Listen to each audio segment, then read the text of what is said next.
Le droit des grands-parents sur les petits-enfants. Il arrive parfois que les parents et les enfants aient une querelle familiale pour X raison. Ces disputes peuvent affecter les relations entre les grands-parents et les petits-enfants. Vous pouvez être tenté de couper le contact avec vos parents et les empêcher de voir vos enfants. Ce qui d'ailleurs n'est pas rare. Des parents refusent que leurs enfants aient des relations quelconques avec leurs grands-parents. Mais d'un point de vue juridique, est-ce qu'on peut refuser de montrer ses enfants aux grands-parents?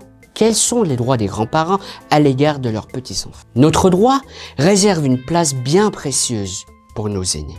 En effet, le Code civil prévoit dans un premier temps que les grands-parents ont un droit de visite de leurs petits-enfants. Cela signifie qu'ils ont un droit de pouvoir rendre visite aux petits-enfants, de discuter et passer du temps avec eux.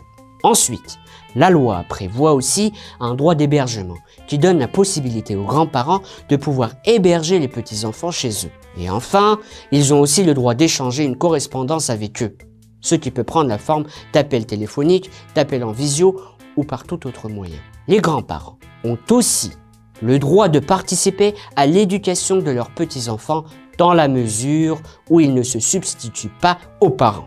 Par exemple, ils peuvent leur offrir divers cours de musique, des cours de dessin, de sport, etc.